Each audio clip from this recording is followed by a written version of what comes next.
There we are. Here we go, and live. Okay, great. Welcome to the Town of Silverton regular Board of Trustees meeting. I am Sally Barney, and it is 7:01. We will start with a roll call. Is that correct, or do we want to start with the pledge? We can start with the pledge, and then we'll a roll call. Yep. Great. So a little bit of feedback there.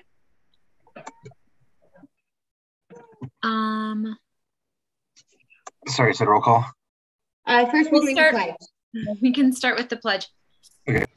Jim, did you want to lead us in the pledge tonight, or no? I'm not sure where you are. I can. I got it. I pledge allegiance to the flag of the United States of America and to the republic for which it stands, one nation, under God, indivisible, liberty and justice for all.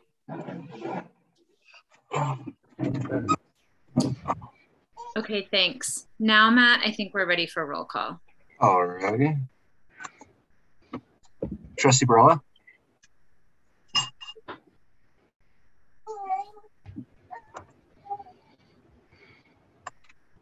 Here, Marla. Here. Okay. Trustee Harper. Here. Trustee Wiegert. Trustee Bierma. Here. Trustee George. Here. Mayor Pro Tem Barney. Here. And Mayor Furman. All righty. Okay. So let's just start with any staff or board revisions to the agenda tonight. Yes, I'd like to make a couple of revisions if it's okay with the board. I would like to, first of all, I would like to move the executive session into the agenda, so before public comment, so that it's part of the meeting and we can close out the meeting that way.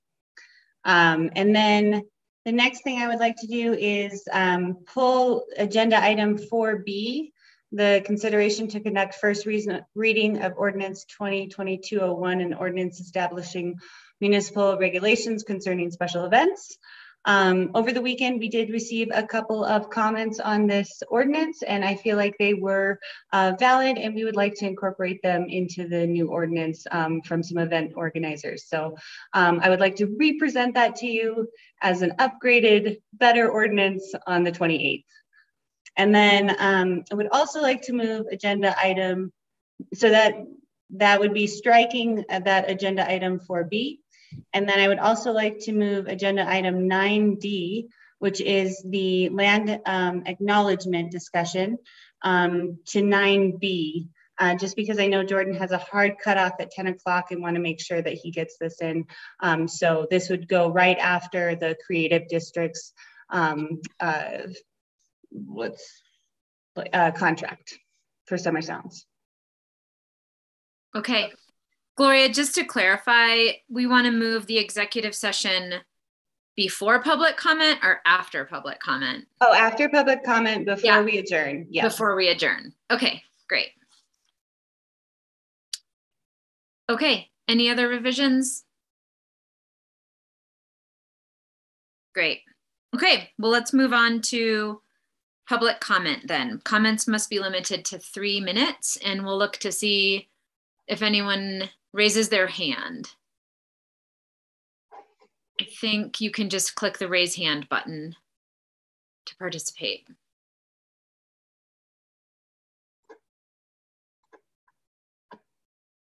Okay. I don't see any raised hands. Do you, Matt? No. All right. Let's move on to item number 3, presentations and proclamations. That will start with Deanne Gallegos on the tourism and economic trends. Good evening. Can you guys hear me? Hi, Deanne. Yes, we can. Great. Now, Gloria is going to be my Vanna, just so we didn't have any technical difficulties. And I do want to preface it. I'm Deanne Gallegos, the Executive Director of the Silverton Area Chamber of Commerce. This is a very meaty presentation, but I also want to be respectful of your guys' time and the allotted time that Gloria gave me.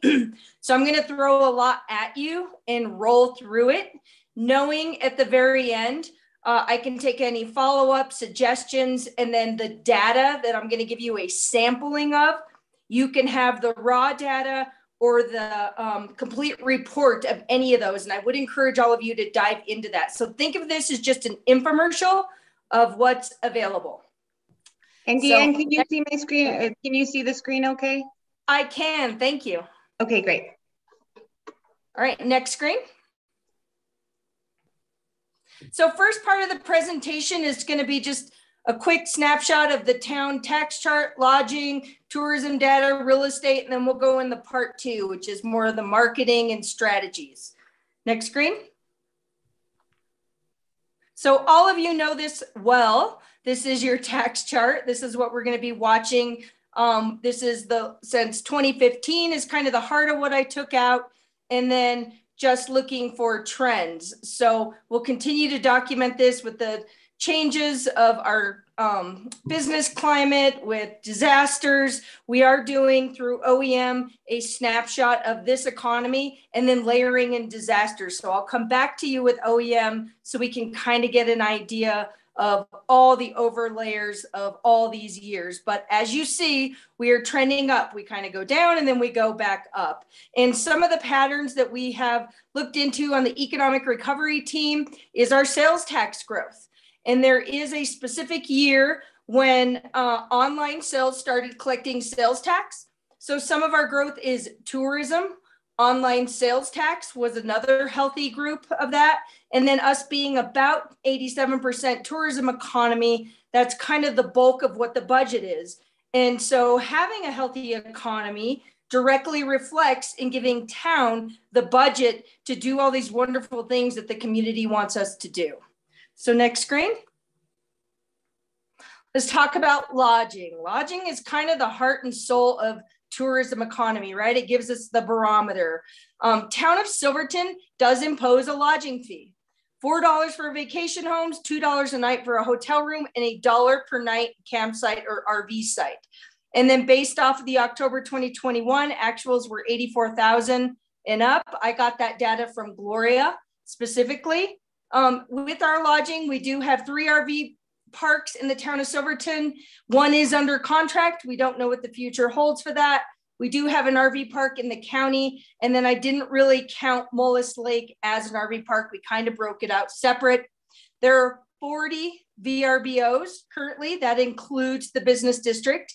And hotel rooms is kind of a moving target. So it kind of depends on what's under construction. Hotels taking rooms on and off. So hotel rooms can be anywhere from when we had some hotels under renovation from 165 up to 185.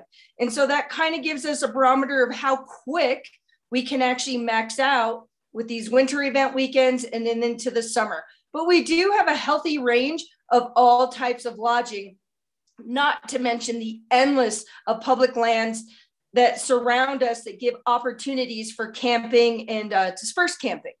So Mullis Lake, Gloria gave me these numbers. They came from Jen recently.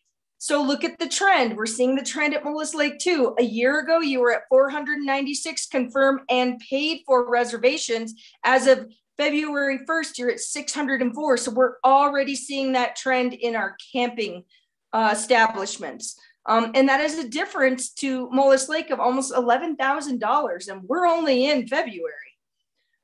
Lodging booking trends, talking to most of the large lodgers, we're already seeing an increase in reservations for summer of 2022 as of February, and same with VRBOs. So we are already foreseeing a healthy lodging capacity for this summer.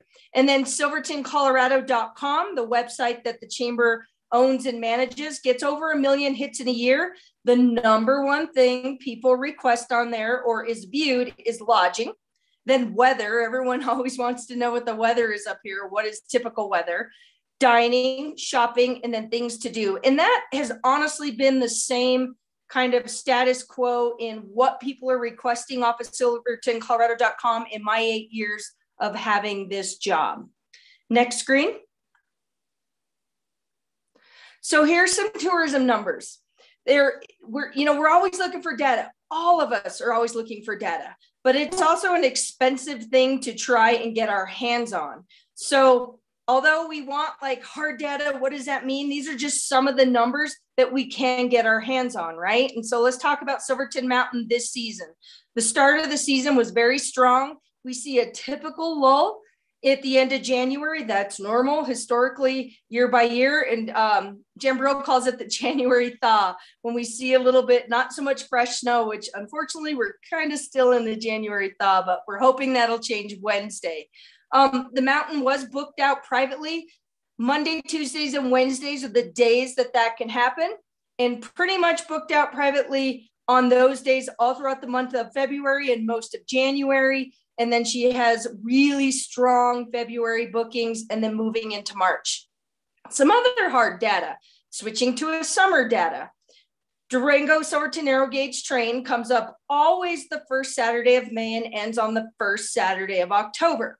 So the high water mark of train passengership was 2019. And that was a little over 188K passengers to Silverton. That's not their other operations. That's not the Cascade. Those are folks being dropped off in the town of Silverton, May through October. 2020 was the pandemic. That kind of messed with all of our stats. There was zero ridership in 2020. 2021, what's amazing about this number of 178K is, to put it into perspective, they did not even start running a train, I believe, until Memorial Day or right after Memorial Day. I do not believe there was a train for Iron Horse, which is always, I think it was in June. And then it was limited because we were still in the mindset of the pandemic. And so they were still having limited occupancy, smaller trains.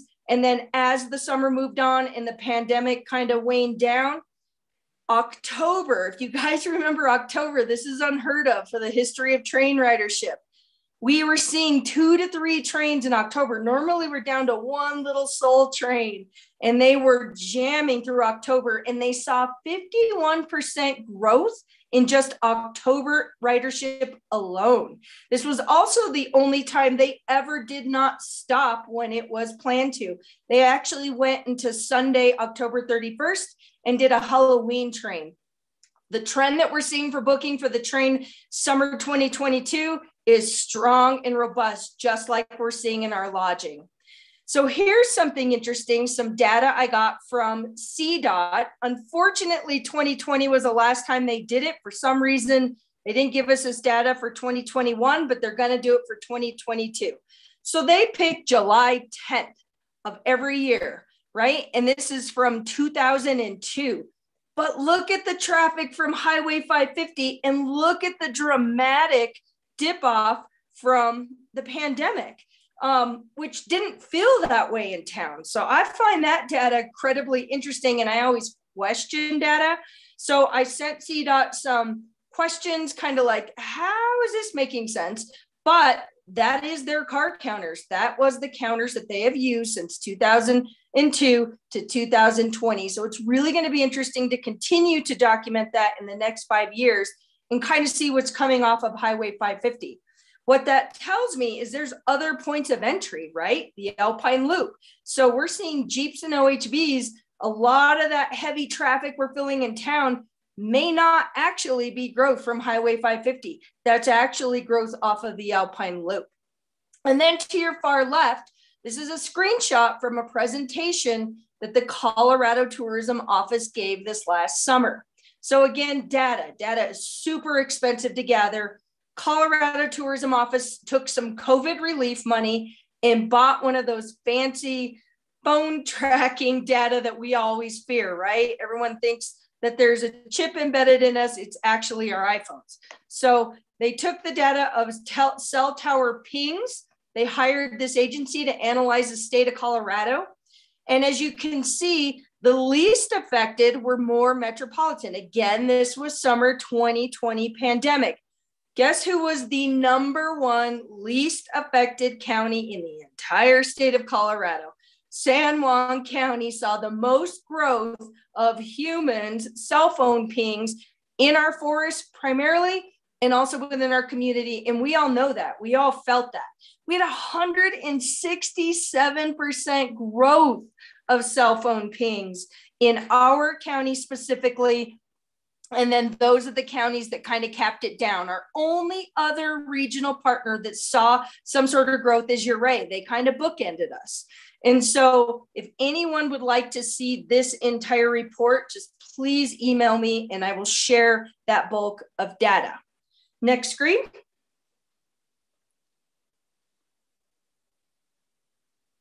Another good study that we got in 2018, though, again, BLM partnered with Gunnison College. It was very expensive. When I asked in a recent meeting, they don't do this very often. And unfortunately, it was the summer of the 416. So you really have to put that into perspective. We all remember what that summer was like.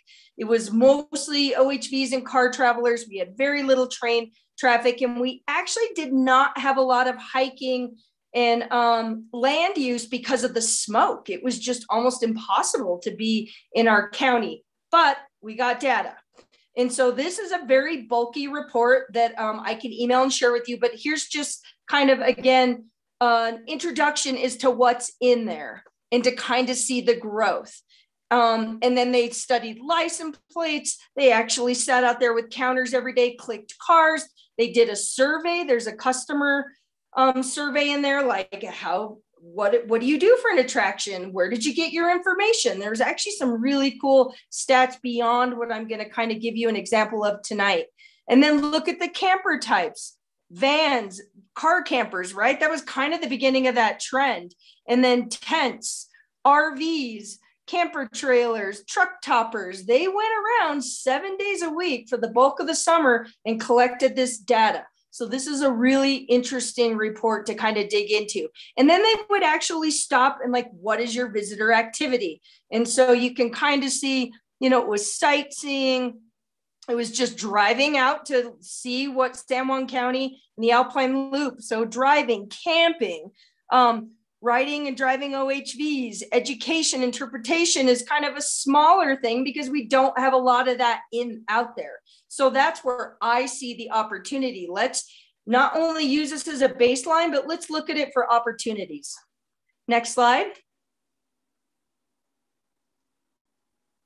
This is another snapshot of the kind of data that we get out of that Alpine Loop study. Overall visitation. What I find fascinating, and again, I do believe this has to do with the 416, look at the visitation by entrance zone. It was Lake City that summer, which we always kind of feel it's us. So it will be interesting for us to really push the BLM to do this again so we can have some historical data and kind of look at the trends that we're moving towards in the future. They even went down to entrance visitations, like where are people even coming in from? What was the monthly vehicle count? What was the average day of the week, right? Look, Saturday, that kind of makes sense. Sunday was a little smaller, but if you look at that pie of average traffic day of the week, it's not that different from any other. You would kind of expect weekends, but it's kind of spread out through the entire weekday. Total season traffic, visitor mode of travel, an OHV to look at the non-motorized sliver. Again, that really had a lot to do with the 416 and people not being in the forest and almost having to evacuate. And so we have to kind of put these numbers in perspective, but it does give us a snapshot when there is a wildfire close within our vicinity. How is that going to affect our user group in the backcountry? Next slide. Let's talk about real estate, right? So I've been working with Kim Buck on all the amazing data and reports that she can crunch now with our new system that was upgraded a couple years ago. And I believe may have had something to do with the APA, but I could be wrong. So here's just some interesting data just within 2021. SFR, single family roofs, right? But that does include townhomes. And so within the town of Silverton, there's 407 tax bills that she sends out. This is about assessor tax bills. And so we took the data, where do these tax bills get mailed to? So put that into perspective. These are tax bills on homes in the town of Silverton only, and where do they get mailed to? 49% of those tax bills get right here to a Silverton P.O. box. 11% go to Durango and Bayfield. Only 2% to our northern neighbors, Ridgeway, Uray, Montrose, and then other Colorado communities, 9%, and then non-Colorado out of state is 30%. So then look to the right, out of state, who are those 30%?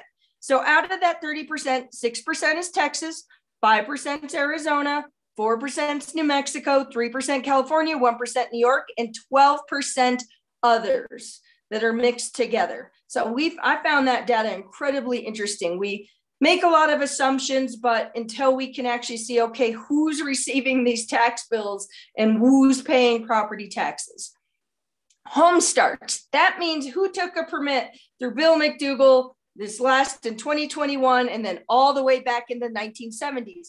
I, driving around, would assumed we were the high water mark. But if you look, it was actually 1980 at 12 permits. And then this last year we had 10. So this is also something that Kim, our assessor, keeps track of. And you can kind of see the starts and ebbs and flows of new construction in San Juan County. It's also interesting that there was a boom in the late 2000s. You know, I wondered, does that have something to do with Silverton Mountain coming in and a winter economy beginning? Was that property? You know, we don't really know, but this is really cool data that our assessor can get to us. Next slide. So this is just some real estate numbers that she pulled out of her system. But one thing to really pay attention to is she has in here the number of dwelling units, but look at the median year built, 1904, 1901, 1982, 1974, 1906. So it's really going to be interesting to track and trend where we're headed from 2021 to 2022. And then the medium size of our homes. She can even break down the dwelling unit types. How much are single families? How many are townhomes, multifamilies, manufacturers, and then multi-units like the Highlander and Benson. So this kind of data is available to us now with our upgrade. And Gloria will be working with the assessor as well as Beth and myself to kind of get in there and think, oh my God, what all can we come up with this raw data?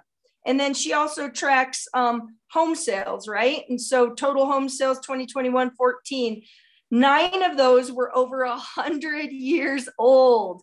2 were less than 20 years old. So that's just really interesting. And then you can look at the median price, the average price, the minimum sale, maximum sale.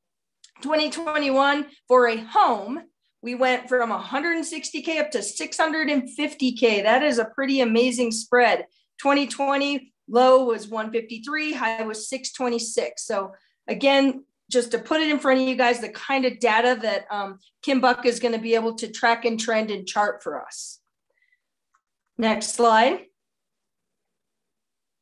Now we're rolling into part 2. And I know I'm throwing a lot at you super fast, but this is again an infomercial.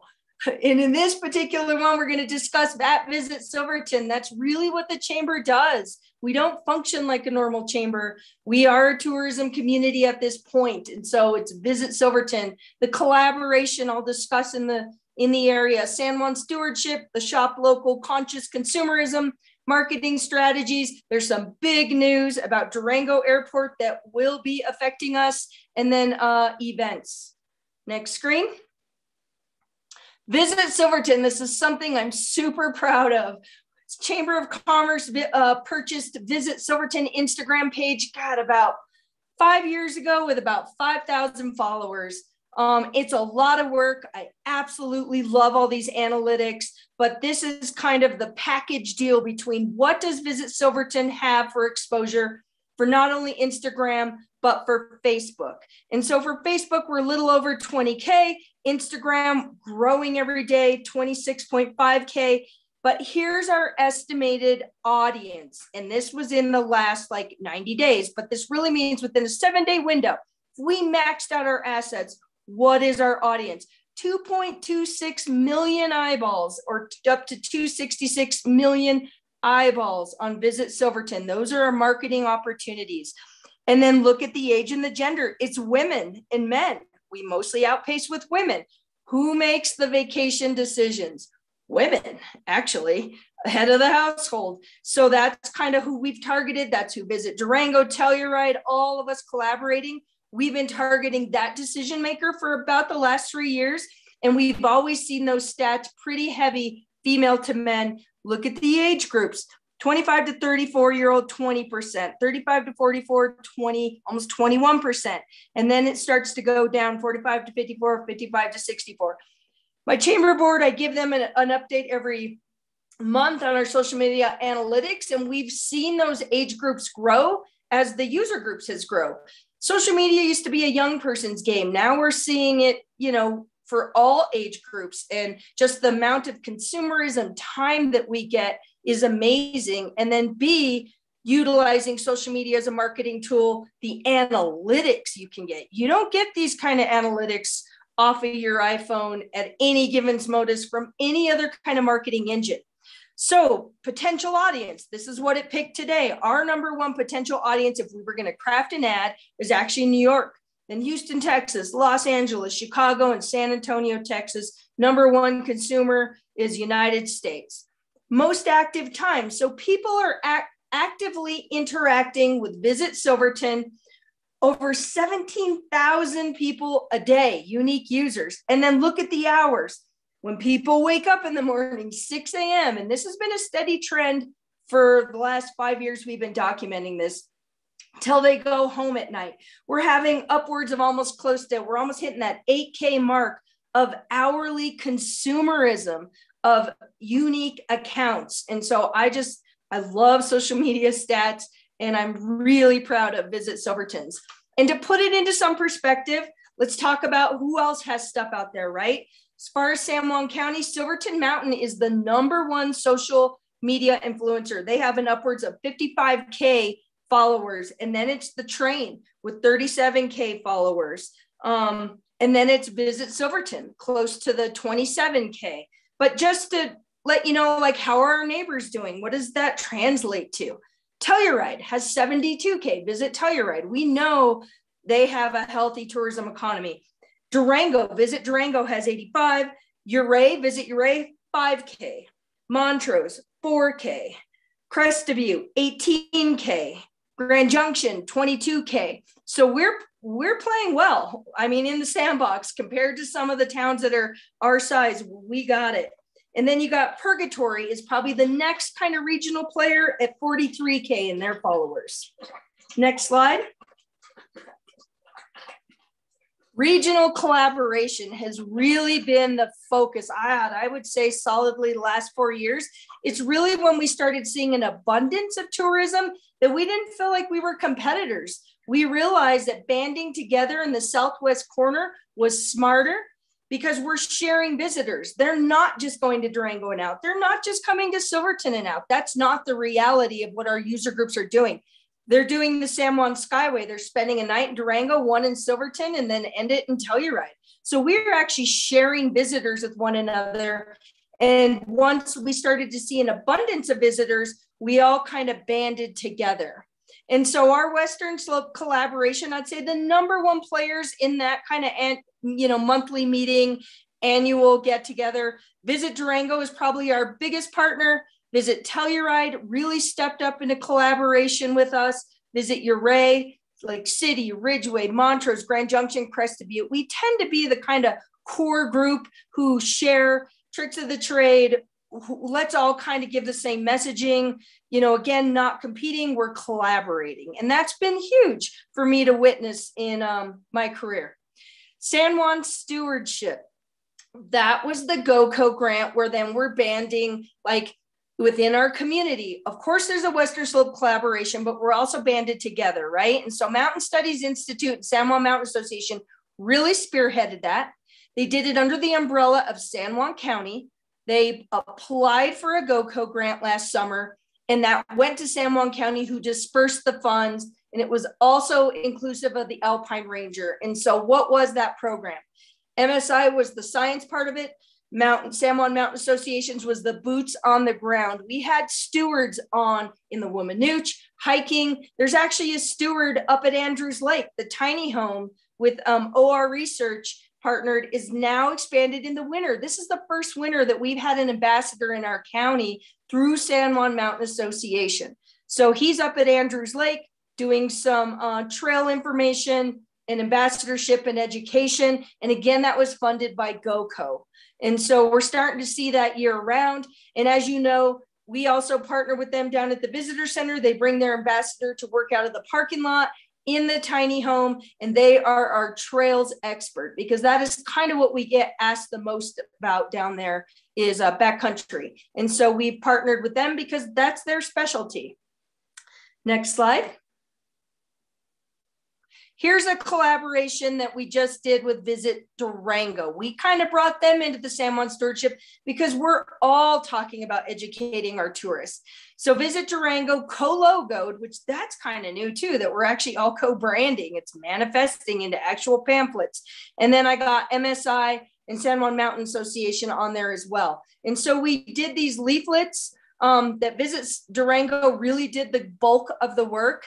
And we kind of just, you know, we have this general, like, during your visit, care for the San Juans is the campaign. And then in the next slide, we'll show we kind of targeted every user group.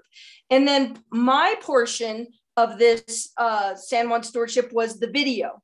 And so we'll get a little bit of snippet of that in a couple slides, but the why we live here. And so the strategy behind that is to show that we're a community. We're not just a tourist town. It actually is our home. And we're more than happy to share it with you. But we also want you to understand that we live here, and we want people to understand why this is our home and why we love it. And so getting them to kind of understand that it's someone's home that you're visiting, and we have a little bit higher expectation for you. Jason Ebelheiser and myself are going out and interviewing people. We're getting from people who just moved here to people who've lived here all their life, all walks of life, and just, you know, why do you live here? And so we just launched episode 1, series 1, that's going to be multiple series. We capped this one with MSI. We'll cap the next one with San Juan Mountain Association, then Chamber, then Alpine Ranger. So there's a means to the madness. And then I parted up 1, 2, 3 for social media. And then a really exciting thing is to go after GoCo grants. As we all know, you can't just keep regurgitating the same thing. And so to continue to apply for this GoCo grant, they are now going to expand it to the San Juan Mountains. And so Lake City is going to get involved, most importantly, in Uray. And so they're going to hope to see ambassadors throughout the entire San Juan Mountain range. And we anticipate and hope that GoCo will continue to fund that. Next slide. Just a couple more examples of the leaflets that we're targeting while you're backpacking, best practices, while you're biking, while you're camping. Next slide. While you're hiking, while you're horseback riding, while you're OHVing. So we just didn't single out or put everyone into one big basket. We really did messaging targeting to each one of our user groups. And again, at the bottom, we're logoed from Chamber, Visit Durango, San Juan Mountain Association, and MSI. Next slide. So this was the Chamber's part of the grant.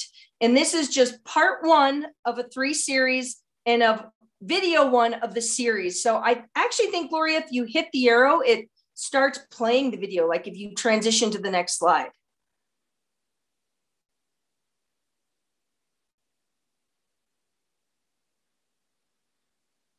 And there may not be the band. Oh.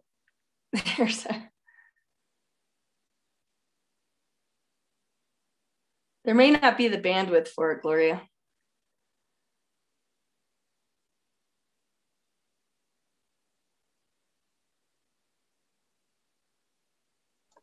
Can you not see or hear it? I don't think there's the okay, downloadable. So just so everyone knows, this is on Visit Silverton. There's part 1, 2, and 3, and it's going to go on our Vimeo channel.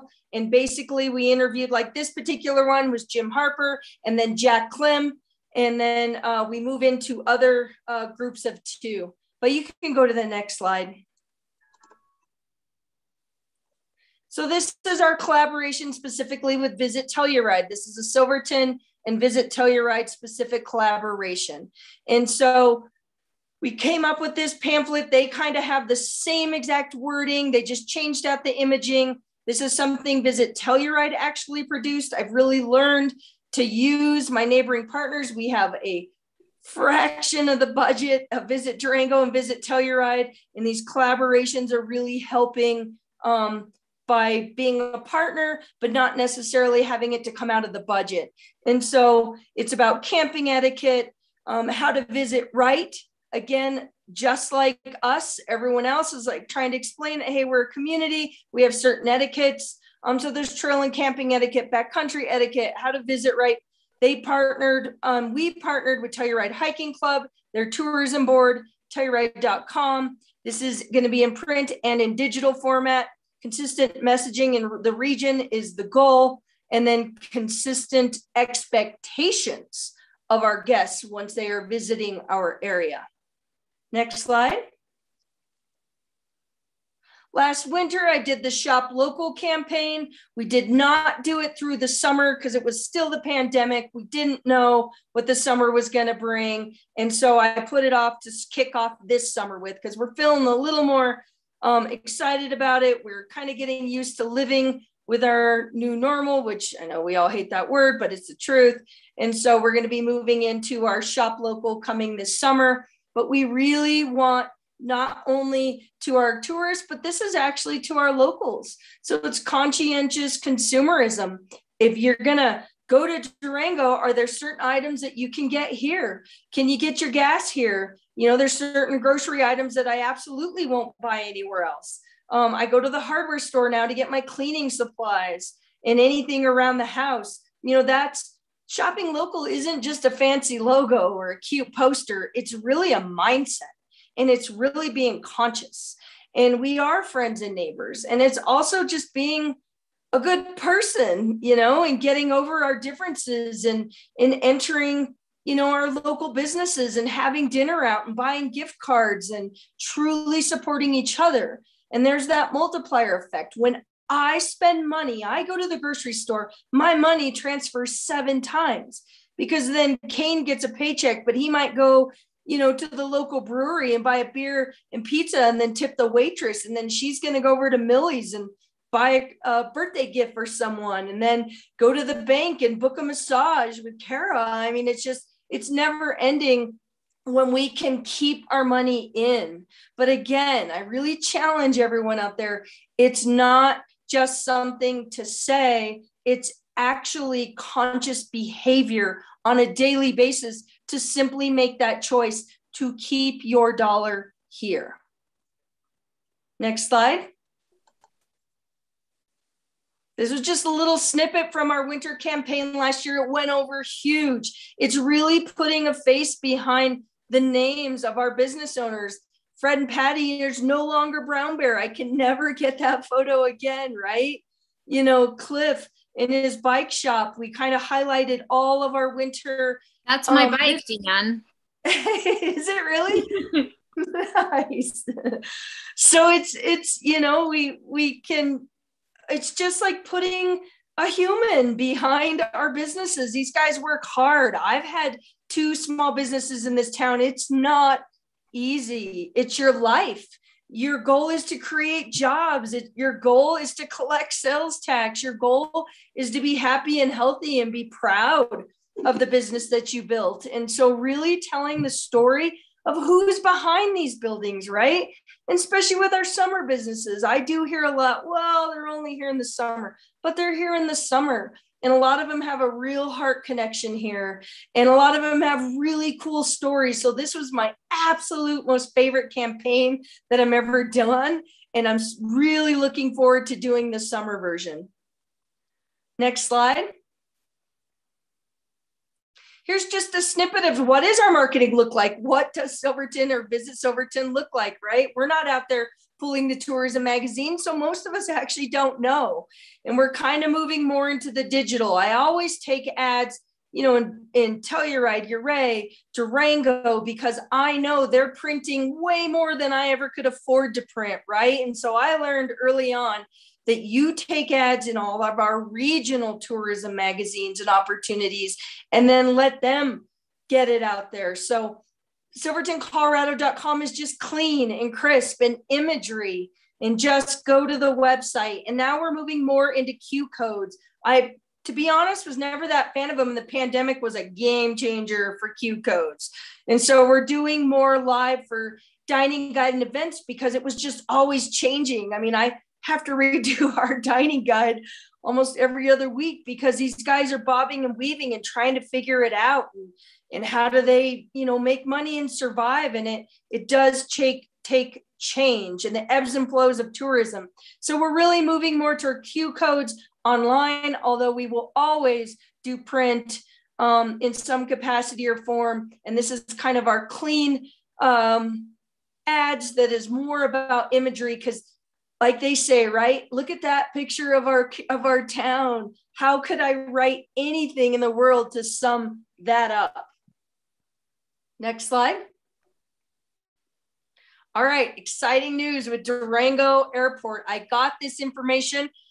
Michelle Fury is actually now Deputy Director of the La Plata County Economic Alliance for La Plata County. It's kind of their big version of San Juan Development. And she actually is their new Deputy Director, and keeping those kind of connections in life and networking gets me intel like this. So she just had an update at her board meeting on February 8th and said, I have to share this news with you. Durango Airport gave a big presentation. First to the left, look at the passengers, right? We're seeing ebbs and flows. Orange was pandemic. Gray line is now. So we're starting to see airline and flights coming back.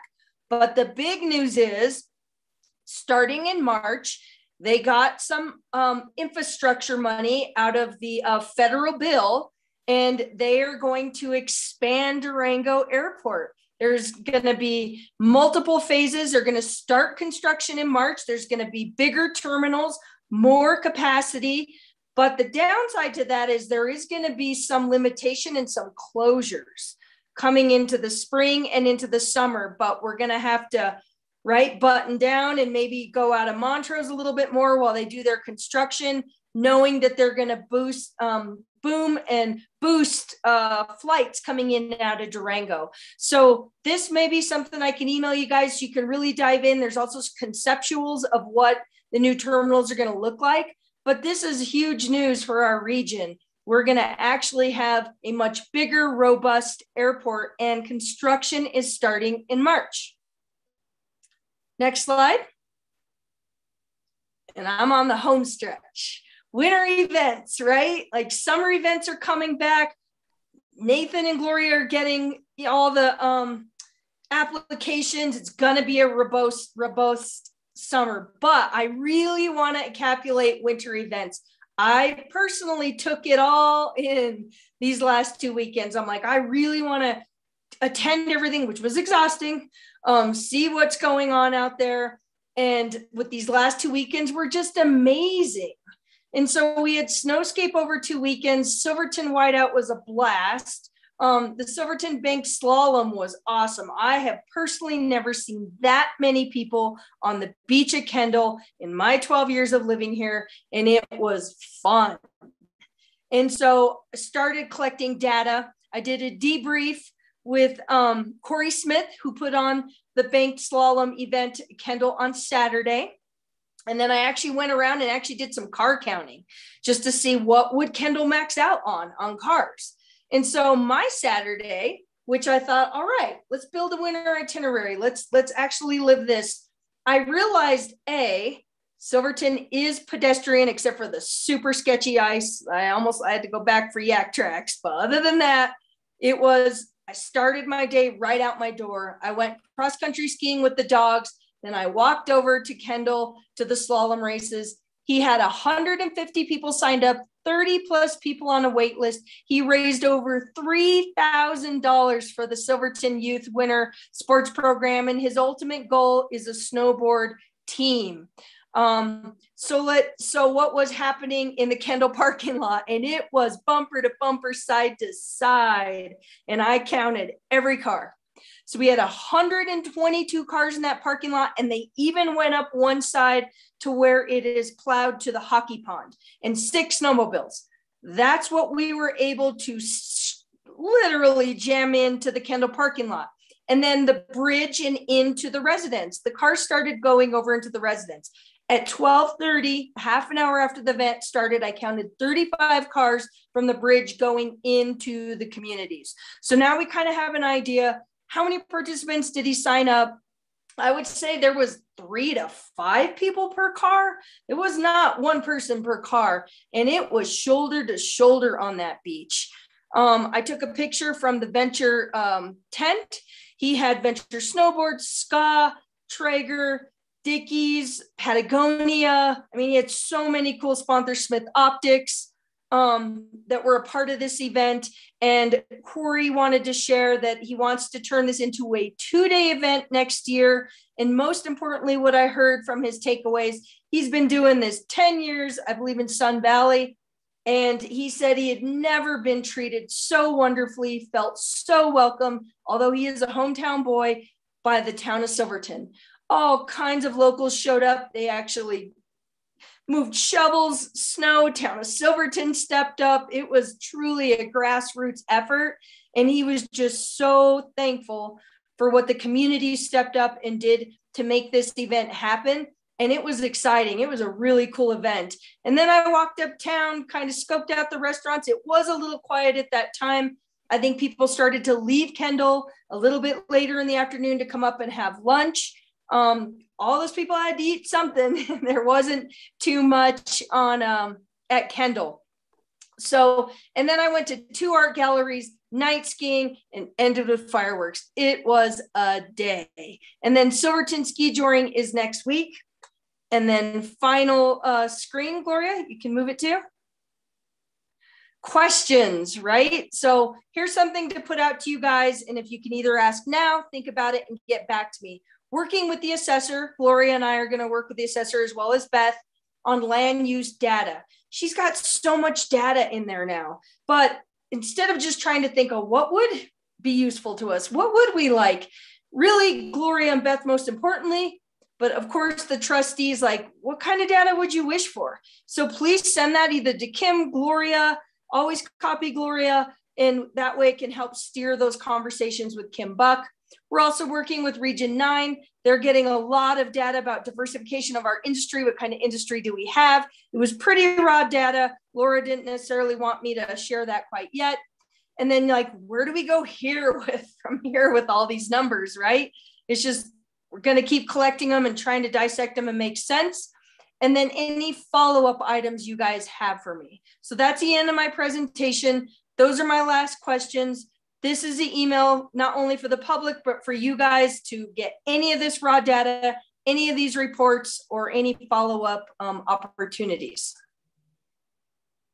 Thank you, Deanne. Oh, that was a lot, Gloria. Sorry, I tried. Thanks, Deanne. Yeah, that was a full presentation. Really appreciate it. And I think we had planned a little time for questions if trustees have them. But we also planned for this to be maybe a little bit of a shorter presentation. So just to keep us on track and get Jordan out of here around 10. Want to make sure we get everything in, but also kind of keep moving. Do the trustees have any questions or discussion?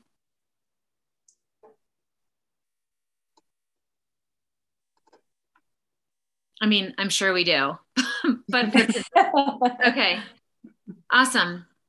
Well, thank you so much, Deanne. It's great to get that synthesized and all packaged up for us. Appreciate it. Have a good evening. Okay, so let's move on to new business, item number 4. And this we'll start with the discussion on the HB 21-1217 DOLA Innovative Housing Strategies grant application for the purchase of property dedicated to affordable housing. Okay, I'm going to try and harness Deanne's enthusiasm in this one to keep it going through the night. So we have an opportunity to purchase land for land banking for affordable housing and for the purpose of annexing in Anvil Mountain subdivision. After pre-application, we've been invited to officially apply for this grant. This grant was not budgeted.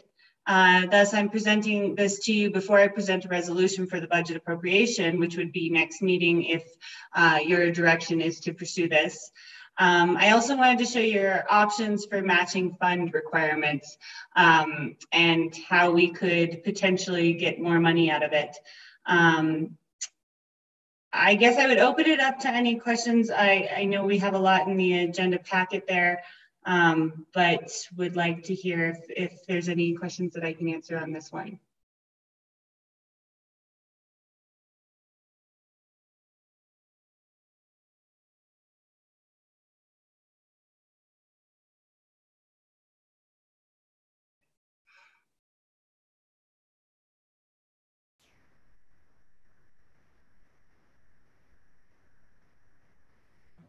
Jim, you're unmuted.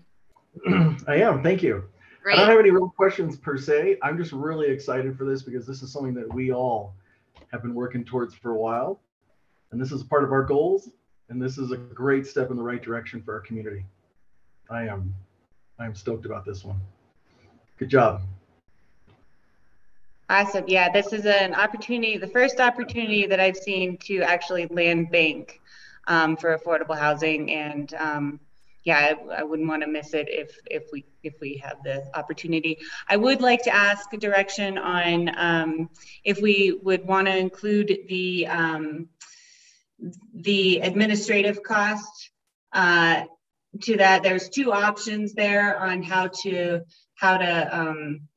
apply for this. We could include the administrative cost as I outlined in your memo, and that would potentially help pay for a staff member for our new, our forming multi-jurisdictional housing authority that we're trying to put together to give us the capacity to be able to manage these big projects and apartments. And then we can also, with this multi-jurisdictional housing authority, be able to leverage funds and do loan programs and all kinds of fun stuff. So there's that, or we can just go for the grant as is without that administration cost.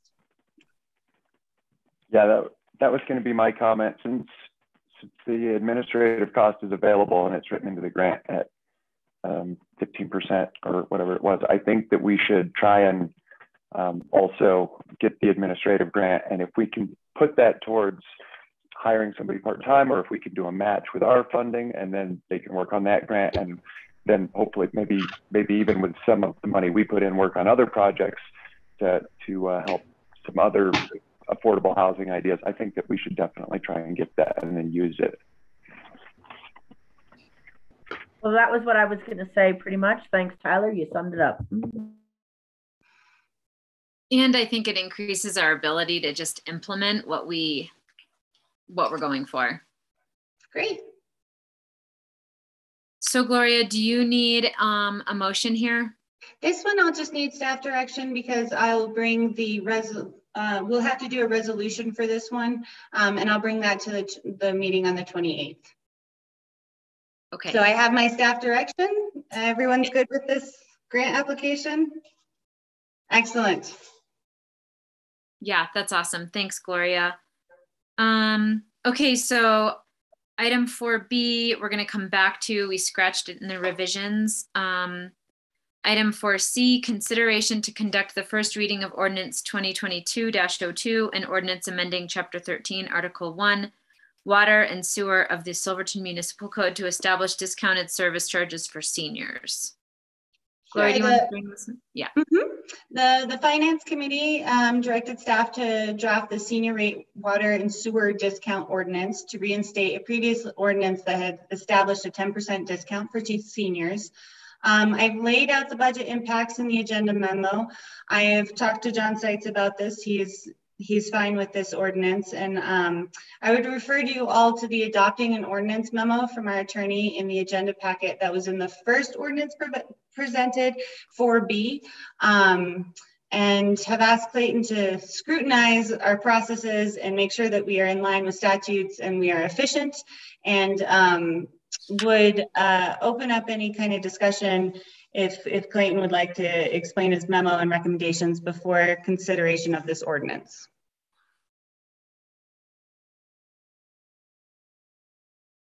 If you have any questions on his memo.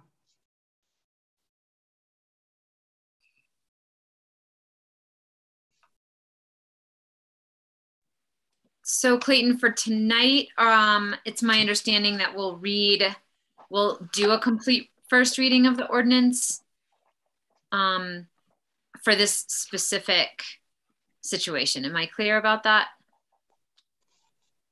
Yeah, you know, the readings aren't, you know, I'm more concerned with the process at this point and whether or not the BOT wants to continue doing a first and second reading and then waiting the 30 days.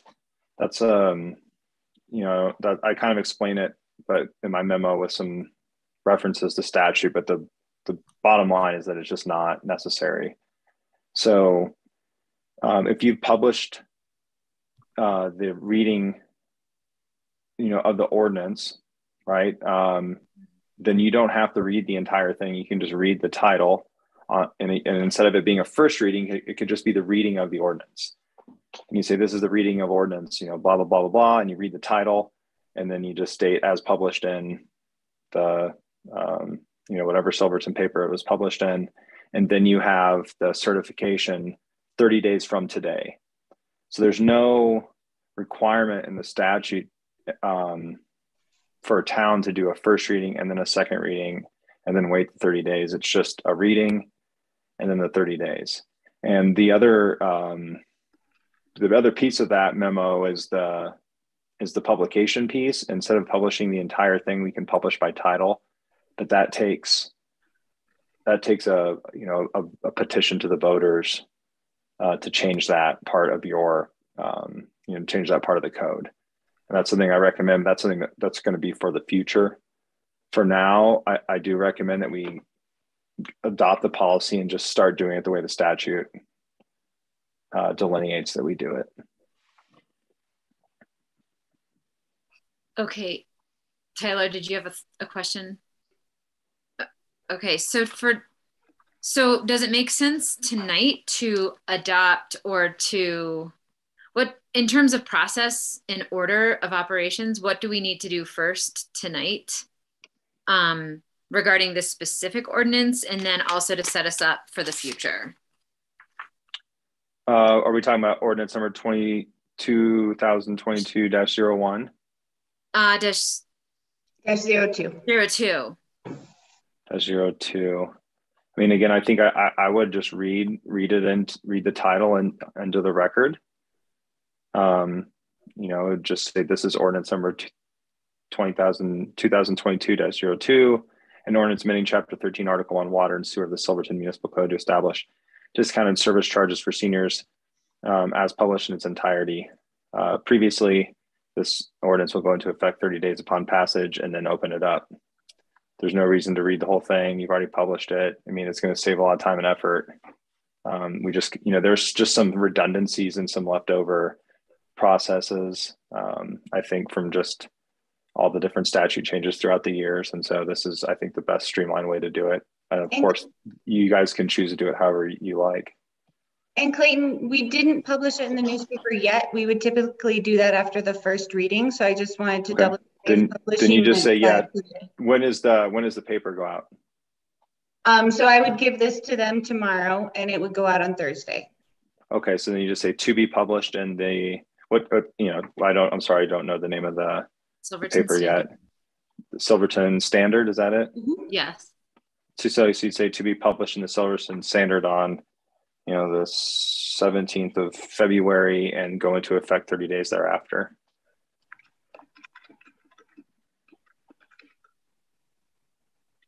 Okay.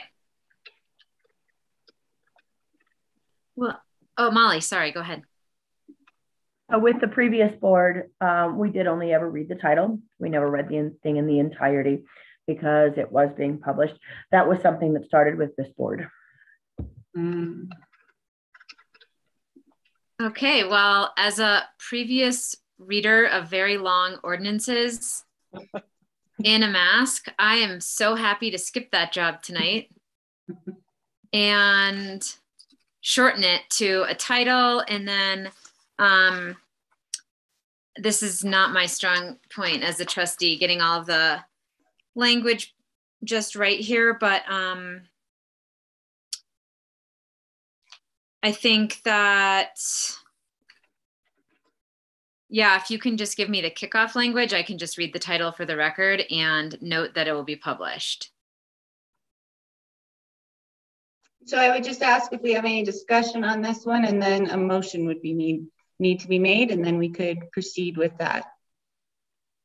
Unless you wanted that before we did the discussion. No, I think to open the discussion, and I can put this in a memo to make it clear, but to open the discussion on the ordinance, you say this is the reading of ordinance number 2022-02, and this can count as the reading as well.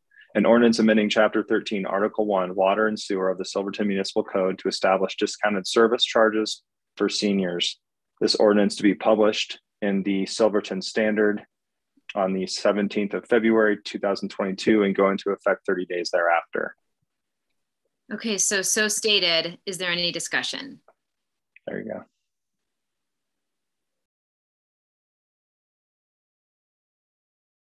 Molly. For a little historical context, this did used to exist. Somehow it disappeared administratively. And we as a committee were happy to bring it back.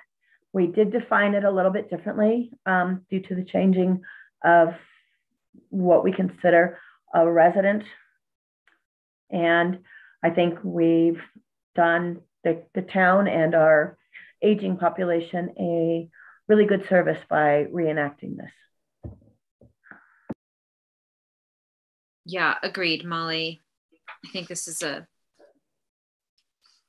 important support for seniors living here, and we know that we have a really healthy population of them. Any further discussion or a motion? I'll go ahead and make a motion to approve ordinance 2022-02. I'll second it. Thanks. Roll call, please, Matt.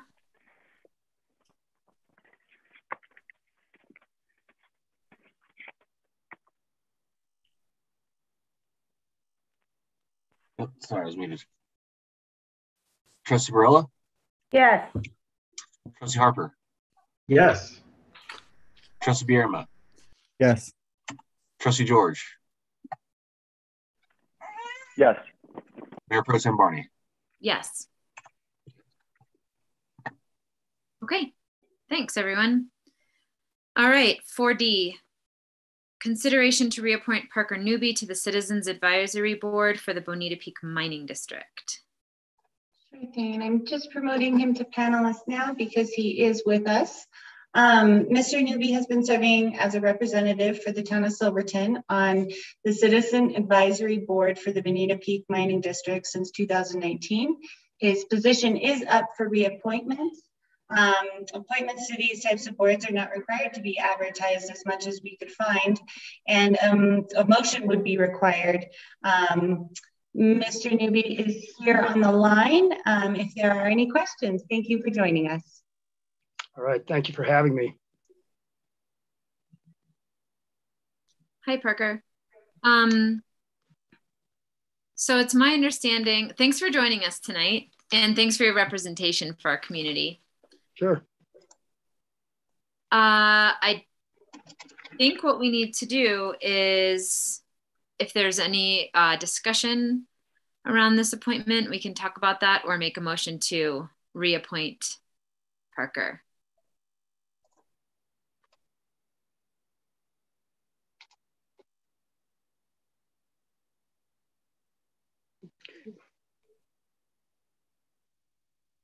I don't have any discussion, but I'm happy to make a motion if no one else has anything. I'll second it. Parker's doing a great job. All right, I'll I'll make a motion to retain Parker Newby as the Bonita Peak Mining District Community Advisory Board representative for the town of Silverton. I'll second. Thank you, Jordan. Thank you, Parker. We think you're doing a great job. We can have a roll call, please, Matt. Okay. Trustee Barilla, Yes. Trustee Harper, Absolutely, yes. Trustee Bierma, Yes. Trustee George, Yes. Mayor Pro Tem Barney. Yes. All right. Well, thank you very much. I do appreciate that. And I will continue to keep everybody informed as we go into the next year. It's going to be a very active year, as I'm sure you can imagine, because of the settlement and the ongoing field season coming up with the EPA. So I will definitely keep everybody in the loop and hope to see you in person as we get on through the year, as well as out and about throughout the community. So again, thank you very much. And I will be in touch. Thanks for having me on your agenda. Thank you, Parker. All right, so we'll move on to 4E, consideration to adopt resolution 2022-01 of the 2022 employee handbook. All right, so drafting a new employee handbook was one of the goals that I presented to you all in September. I am a month behind schedule on presenting this to you, but I hope that the product before you is comprehensive with all of the feedback that I have received. While this is a total rewrite of the employee handbook, I have highlighted some large changes that were made in the agenda memo. I don't anticipate to have captured all of the issues of HR management, so I made the document broken out with individual policies that can be amended as we identify any issues. Next steps with this document would be completing a compensation study with bonuses, raises, recommendations, and pay structures. When we present the compensation study to the trustees, this will include a breakdown of each job description, classifications, and process for merit-based pay increases, as well as COLA. But for the purposes of this document, upon adoption of this policy, we'll hold an all-staff meeting and we'll be presented with all the changes and then get the employees to sign on to this handbook. So would open it up for any questions or discussion.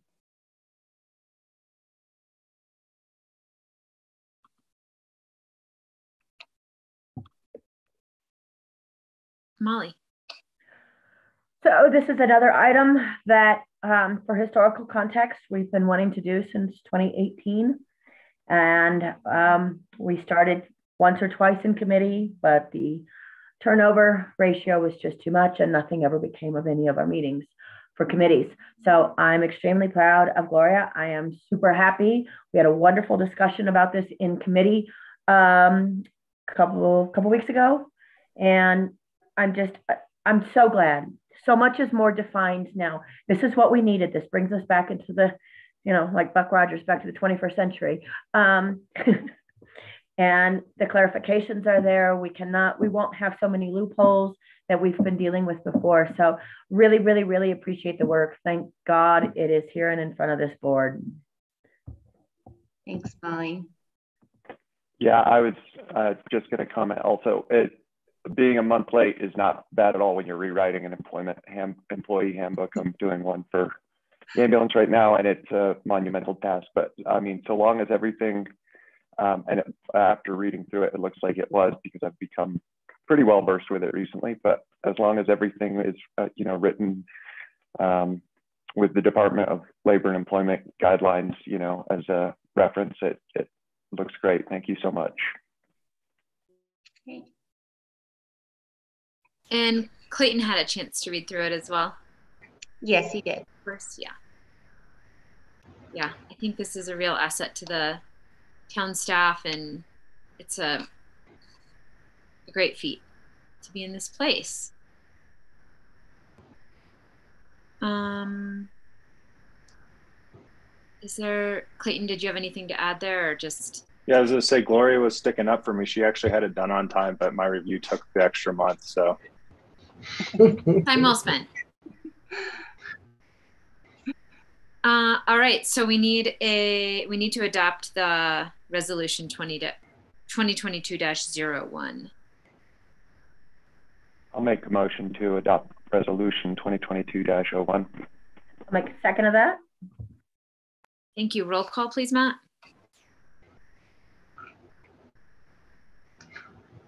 Sorry about that. Trustee Barella? Yes. Trustee Harper? Yes. Trustee Bierma? Yes. Trustee George? Yes. Mayor Pro Tem Barney? Yes. Great. Thanks, Gloria. Thanks, Clayton. On to number 5, approval of the consent agenda.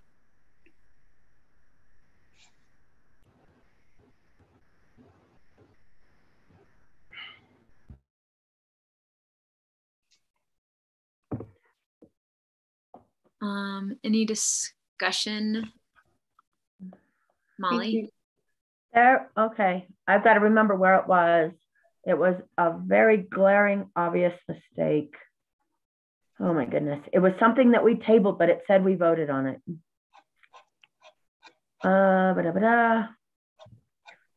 on, let me mute myself while I'm looking.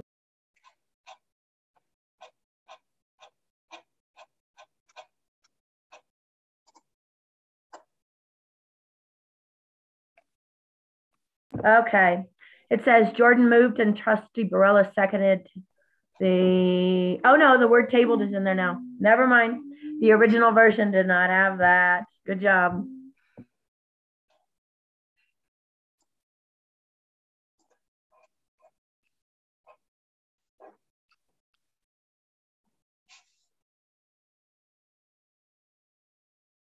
All right, any other comments? Is there a motion to approve the consent agenda? I'll make a motion to approve the consent agenda.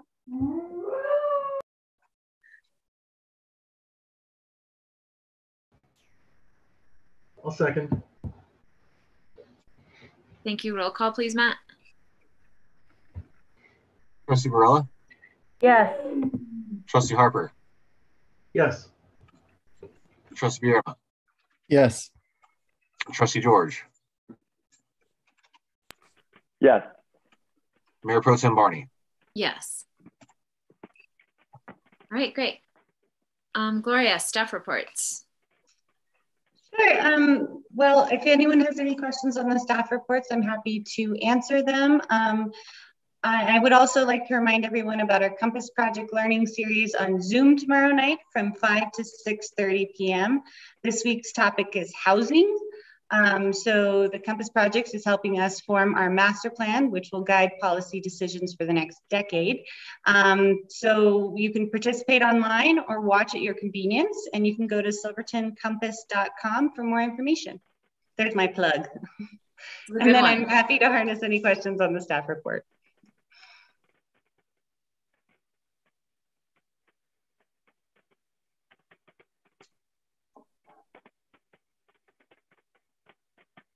Matt.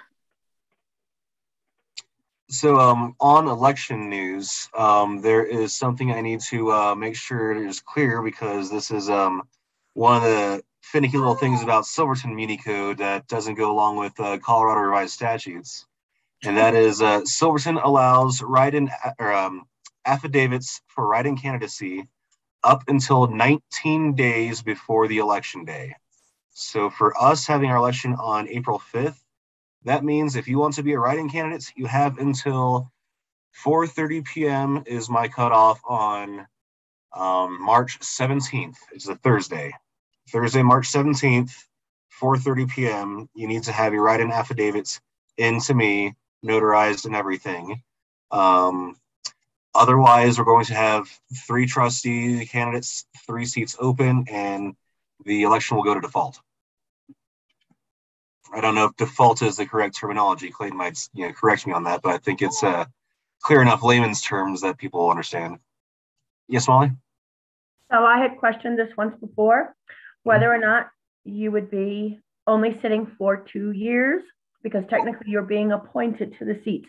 They're not actually holding an election, because our municipal code says, and so does, no, it's the Muni Code, says that you base the number of years you get for your term by the number of votes. So if nobody is getting the highest number of votes, who is going to become mayor pro tem, or would it stay the same? Because it's supposed to change at every election. And then who is getting the 4-year seat versus the 2-year seat? So those were questions that I had asked before based on reading the municipal code versus Colorado Revised Statutes Title 31. So I don't know if those are questions to be answered at this moment, but just so everybody is aware that they exist. So as per my understanding, and Clayton, please correct me if I'm incorrect at any points here. With the way this works, since it's not technically going to be an appointment, it's going to be that the election doesn't have any contest to it. All candidates will be getting their full term because there's only 4-year terms available for this election. Because Trustee George's seat is from Austin Lashley's seat that he was appointed to, so that's going to be a 4-year term that's opening up. I think Trustee Wiegert took over Trustee Stoney's term. No. Just in the last election only got the 2-year term. So that's why there's things that I was a 4-year, and Austin was a 4-year. So Tyler took in whatever was remaining. And then it was Judy Graham that took Stoney's, and she only lasted until the very next election. So that's why I'm asking this. This is a very significant question, because even if it's default, you actually had to have those numbers. I can weigh in here. Yeah, okay. So nothing has to be answered now. I just want to make everybody aware that this exists. Yeah, that's a good point.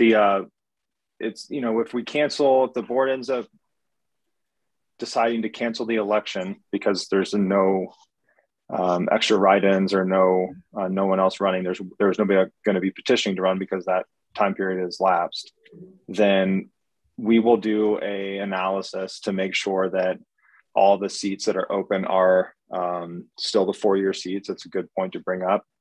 If there's not, what towns kind of historically have done is ask for the volunteer to take the 2-year term. And if nobody wants to take, like, say, for just as an example, if they're not all 4-year terms, like your scenario, if there's like a 2-year term, then you can ask for a volunteer and put it into, you put it into the resolution when you cancel the election, that's what you're doing, that this person is taking the 2-year term based on a voluntary basis, or sometimes it comes down to drawing straws. And I say that literally, and it could be figurative. There could be, you could have a bingo tournament. I mean, you could do whatever you want.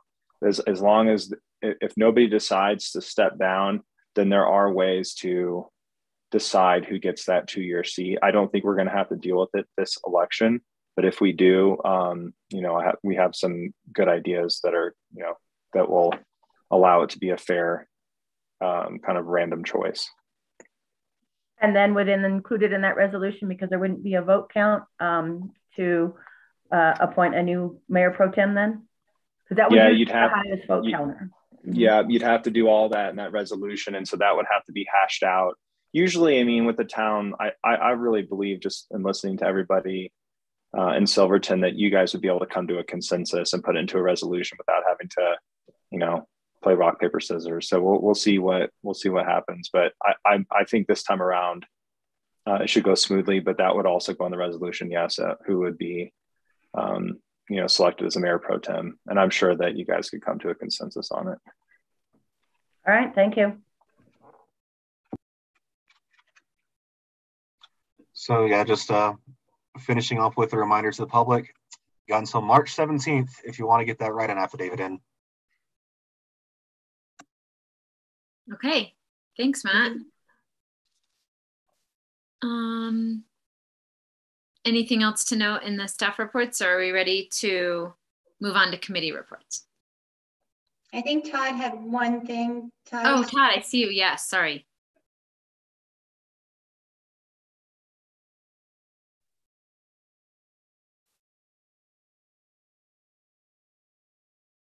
I was just going to mention how successful the bank slalom was this weekend. I think Deanne pretty well summarized it. So I just was going to do a brief update, but I think Deanne summarized it better than I could.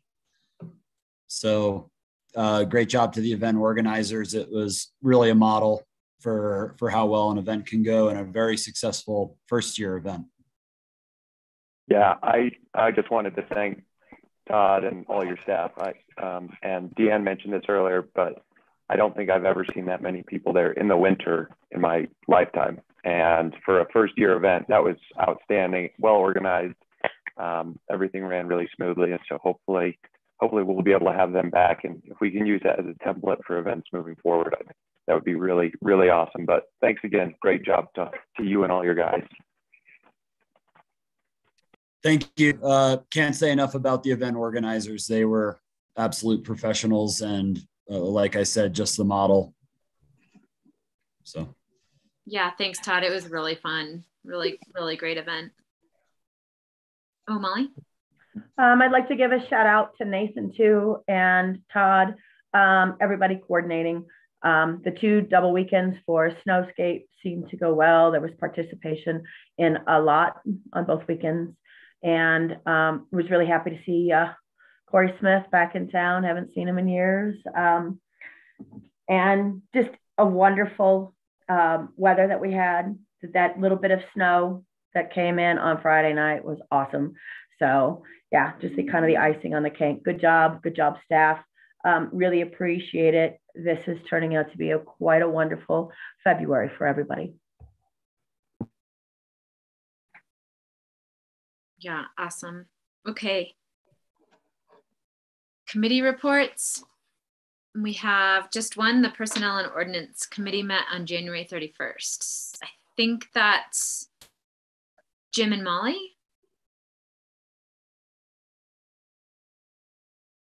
Yeah, and Gloria. Covered the handbook, but yeah, sorry, go ahead. Yeah, so we discussed the handbooks. We made the necessary changes. We also went through and delineated the water for the seniors and the qualifications that were needed. A lot of lengthy discussion went on about a lot of very fine minutia that needed to be worked out in all of those situations. And then we moved on to some upcoming items for me. It will be for the next group to take over. I don't know. No, we're going to have one more meeting, right, Gloria? Yes. Next, yeah. Okay. So in order to work out some of the fine detail that we need to get done before some of us take our leave on the board. Okay, thanks, Molly. Jim, anything else? That pretty much summed it up. Okay, great. All right, item 8, trustee reports. I've done mine.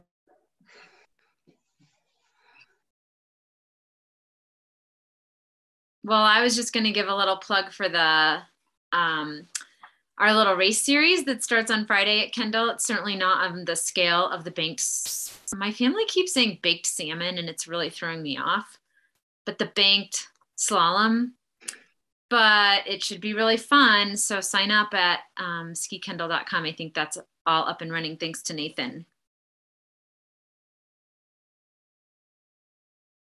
Okay. Yeah, and Wolf Creek ski team will be there at the 22nd, so we'll see you then. Nice. And Lake City will come too. Yep. Awesome. Yeah, great. Okay, let's see.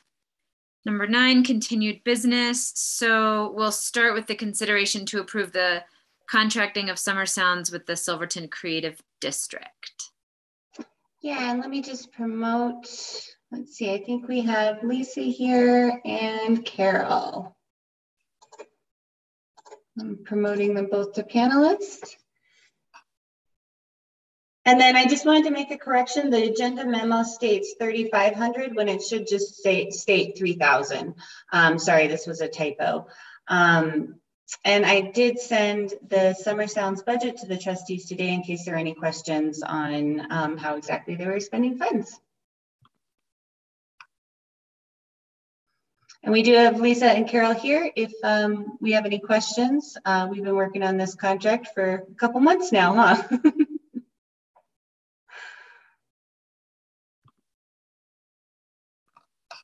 Hi, Lisa and Carol. Thanks for coming.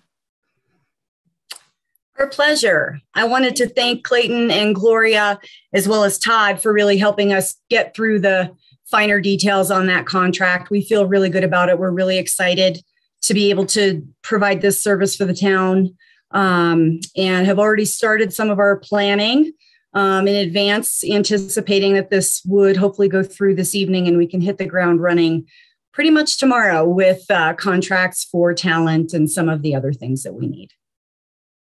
And we've got Lori here as well on the line. It looks like Wes just popped in to let us know she's on the line here too, also representing the Creative District. Okay. Do any of the trustees have any questions or comments for the Creative District on Summer Sounds?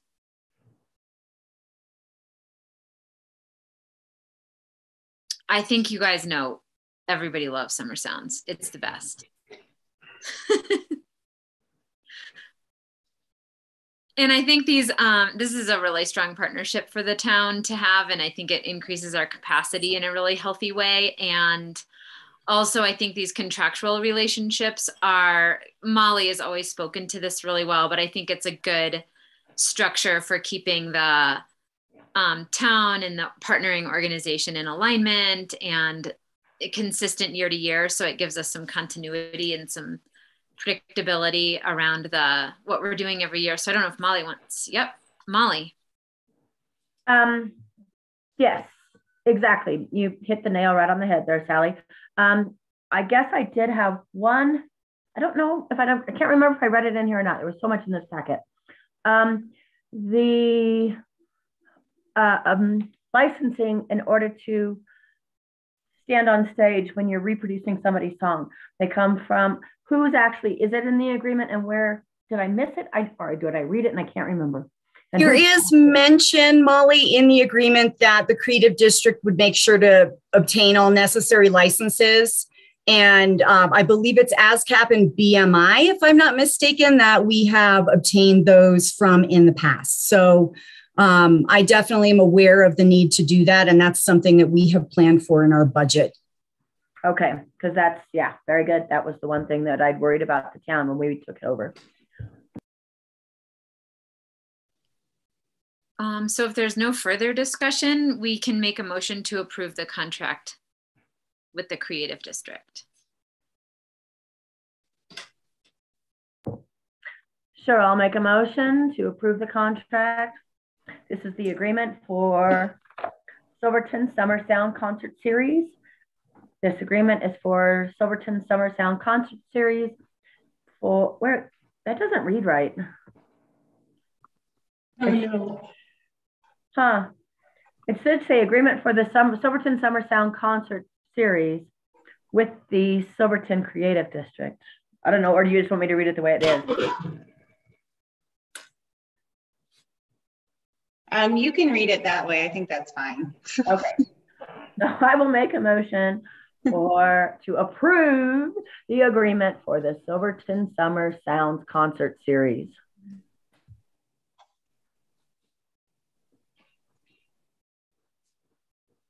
I can second. Thanks, Matt. Let's do a roll call. Trustee Barilla. Yes. Trustee Harper. Yes. Trustee Bierma. Yes. Trustee George. Yes. Mayor Pro Tem Barney. Yes. Thank you, ladies. Thank you very much. We look forward to working with the town on this. Thank you very much. How do I do that? Okay, so this is a revision to the agenda. We'll go next to the land acknowledgement, next steps. All right. So I just wanted to get this one in for Trustee Bierma. if he was going to leave, but I think we're doing great on time right now. So, Trustee Bierman, do you want to give an update on kind of where you're at? I was having trouble contacting people, and Jordan picked up the phone and was able to get a hold of someone. So he's got a little update for us. Yes, just kind of a continuation from that. We had a group of people that were trying to reach out to folks over at the Ute Tribes, and I got a hold of Shelley Thompson, who I've spoke with before. He's the director of cultural preservation for the Ute Tribe, and her job role is to work with towns in this capacity. And I also reached out to her counterpart, Nicole Shrek from the Ute Mountain Utes, but as of today, I haven't heard back from her yet. So yeah, kind of continuing where we left off with our options. Again, all these options aren't mutually exclusive, so we can do one, do all of them, any combination of what we want to do in between. I worked with Shelley to kind of revise those options and kind of tighten up our options that we have, while still keeping them vague enough that whichever direction we want to pursue them, they're more than happy to work with us as a town. So again, she supports all these options and didn't really want to take too much action until we as a board decided what direction we wanted to go. I'm more than happy to answer any other questions if you guys have more specific questions about any of the options.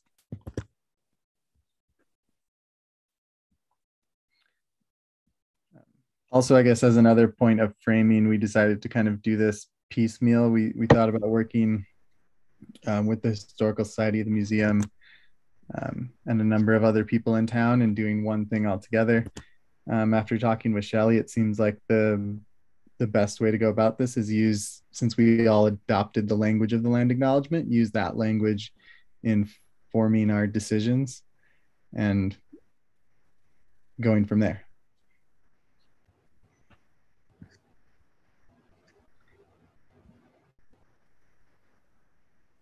Thanks, Jordan.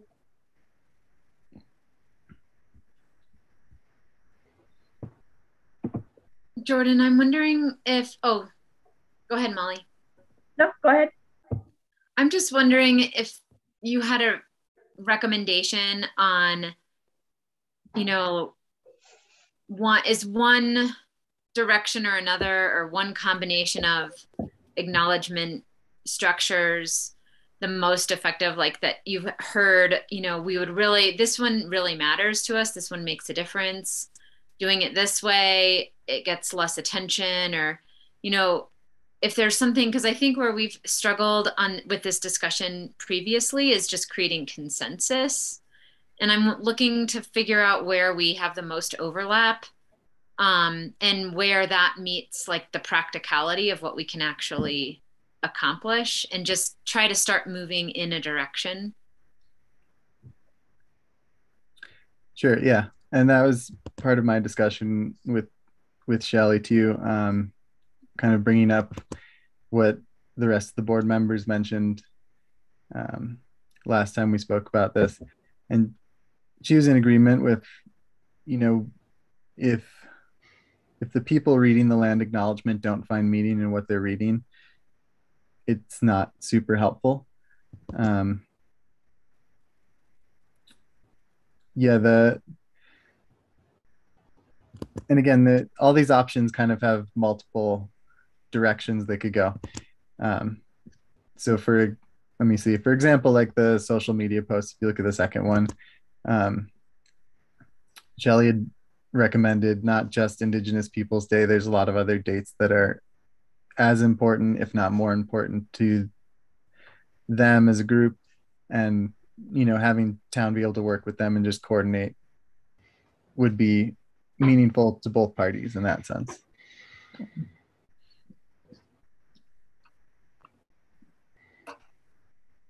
Molly?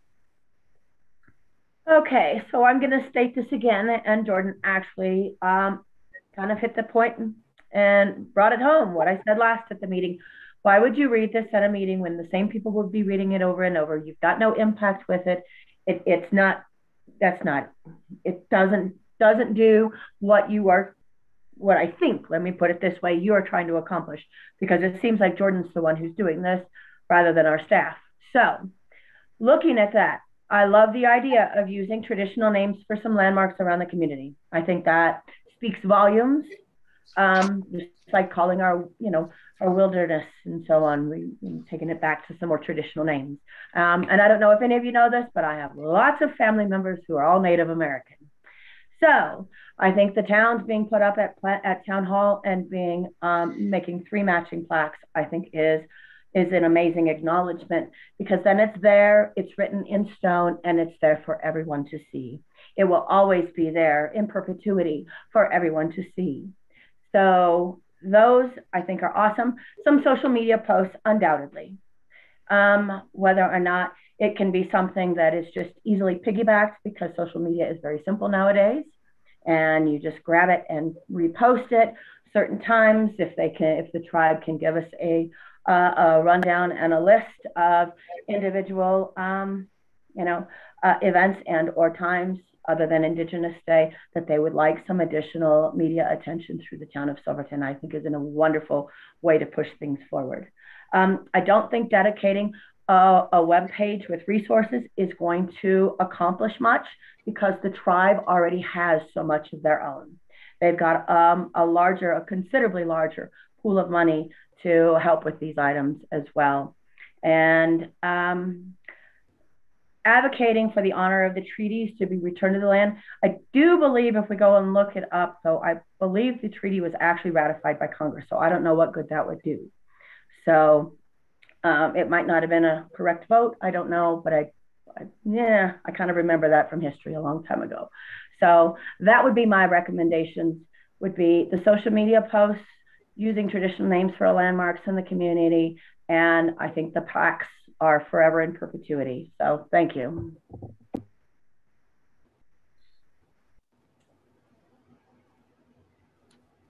Okay, do we have any disagreement about, let's just start with the 3 that Molly mentioned. Traditional name labels for the community landmarks, plaques in public places, social media posts. Is there any disagreement around those ideas? No. So would it be reasonable to expect that we could follow through with just those 3, just to begin in a direction?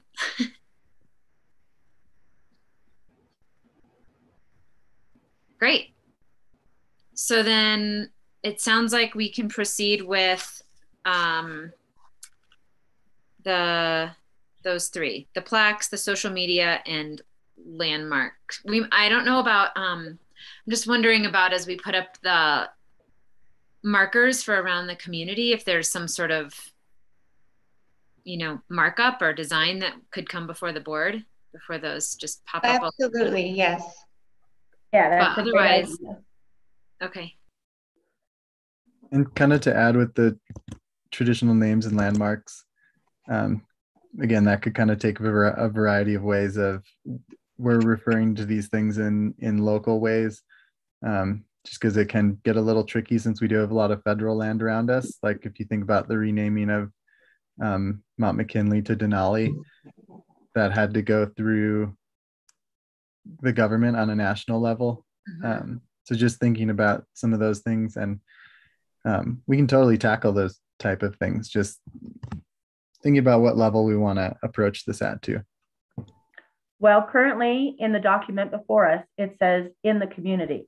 So I'm assuming that is items within town, possibly having a double name for each of the mountains that we call Kindle, Anvil, Salton, and so on, and putting the Ute name underneath it. So you are dealing with 2 different Ute tribes, so you have a slightly different vernacular that you would be using for each one of them too. So they need to make sure that they agree, if we start using a subsidized name, that they can agree on the correct spelling and pronunciation as well, because they do have nuances in each of the languages. Jordan, I wonder if that's something that students can maybe just help us with in identifying kind of like the top I don't know what the right number is, the top 5, the top 10, you know, just looking at some key locations, or maybe there's one that's particularly sacred or special to the Ute tribe and they might call it to our attention, but somehow kind of coming up with the list of like where we want to start with those. That sounds good. Any other discussion on this? Gloria, do you feel good with the direction? Yes, I can work with Nathan on the social media posts and as well as Jordan's contact, and we can make up some plaques. And just wanted to double check, was that plaques to be put up at town hall and given to the tribes? I believe so. That's Okay. my opinion. I think acknowledging both of the Ute tribes, the one in Toyac and the one in Ignacio, as well as the town of Silverton. Yep. Great. I can do that as well. And then we'll work with Jordan and the school on the landmark names. So we'll have updates for you again. Jim, this is a question for you. When you opened the Grand Imperial, you had a lot of the Ute leaders come up and they did a blessing for you. Would that be something that we could also, maybe through your contacts, have them come up when the plaque is put up at town hall and have them do a blessing? I would love to. Okay, I think that is a wonderful way to proceed as well. So it can get some really nice media attention, and then it actually will make more of a statement and have more meaning to those, because to have the, you know, some elders present and give it a blessing. Yeah, Ma, I would be more than happy to reach out. All right, I think there's a wonderful. Our family has a lot of connections with the Southern Ute tribe. We're very close with the elders, so absolutely. Yep. Locked in. And in our past discussions, I know we also brought it up of potentially incorporating a plaque into the Columbine Park area. You know, maybe one would be more fitting than the other. But I think we have time to make that decision. And I think that is a wonderful way to go too. But that's why I was saying, if we can have these significant names and let for the landmarks that we're going to be choosing around the community, to not have them federally renamed, but have them renamed there, that is a better place, in my opinion. So you could actually have a delineation of each and every single one of them, where they are in position to where you're standing on a plaque and or a chart. So that way you can turn around, face Kendall, and call it, you know, like Duk Ok Asted or whatever it actually is in Ute.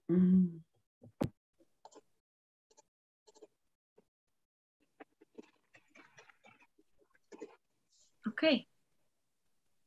Thanks for the good discussion on that, everyone. We'll move on now to the consideration to approve the Southwest Opioid Response District's intergovernmental agreement. Sure. So in November, trustees signed on to the Colorado Opioid Settlement Memorandum of Understanding to help support the region in obtaining funding collectively. This agreement is the next formal process in creating the Southwest Opioid Response District, otherwise known as SWORD.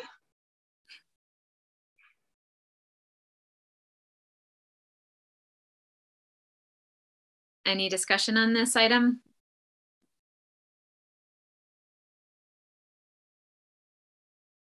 This has come before us already in a previous meeting.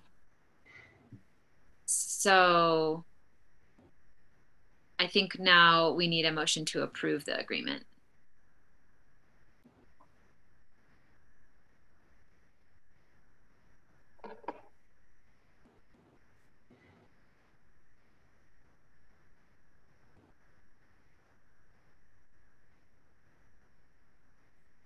I can make a motion to approve the Southwest Opioid Response District's intergovernmental agreement. I will second.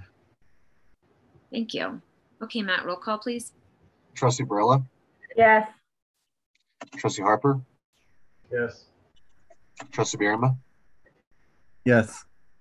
Trustee George? Yes. And Mayor Pro Tem Barney? Yes. Okay, thanks. Moving on, Kendall Master Plan RFS response review and recommendations. Sure thing, and we have Todd here as well. I'll just give a brief overview. We sent out the Kendall RFS on January 11th. They were due back on the 4th. This was a quick turnaround, and we received one RFS.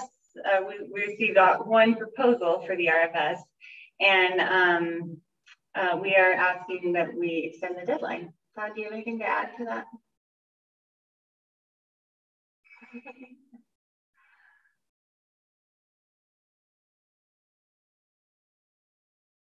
We're confident that we'll be able to get a couple more within that time frame. We have talked to a couple of the design firms, and they weren't able to get a proposal in that quick of a turnaround.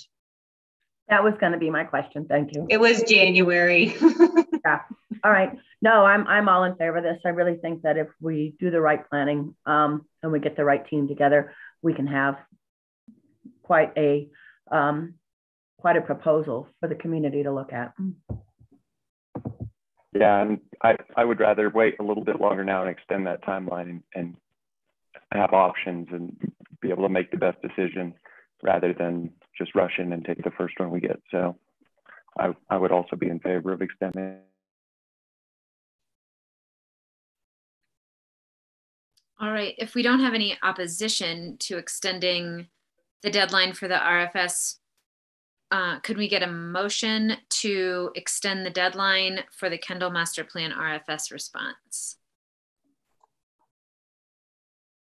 So moved.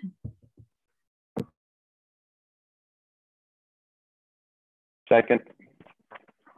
Thank you. Okay, roll call, please, Matt. Trustee Barella? Yes. Trustee Harper? Yes. Trustee Bierma? Yes. Trustee George? Yes. Mayor Pro Tem Barney? Yes.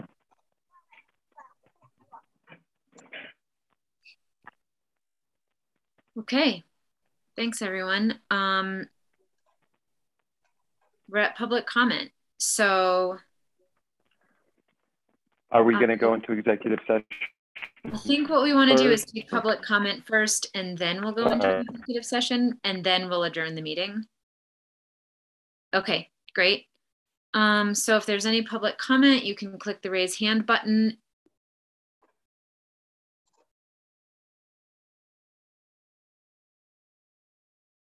Okay, seeing none, we will close public comment and we'll enter into an executive session. So, okay. We're entering executive session for the purpose of receiving legal advice. I might have to read this with the recording on. Great. Okay, so we are now leaving the regular meeting and entering an executive session for the purpose of receiving legal advice. I will now entertain a motion to go into executive session. So moved. Second. Okay. Molly moved and Tyler seconded to go into executive session for the purpose of receiving legal advice under CRS section 24-6-4024B for the discussion with town attorney and the Bonita Peak Mining District's communication liaison regarding the January 2022 Sunnyside Gold Corporation settlement in response to the Gold King mine spill in 2015. Okay. Roll call. Roll call, please. Thank you. Trustee Barella? Yes. Trustee Harper? Yes. Trustee Bierma? Yes. Trustee George? Yes. Mayor Pro Tem Barney? Yes. Okay.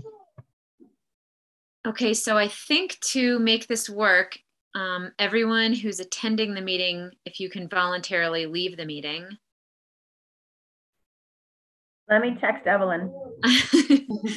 I can remove her if need be.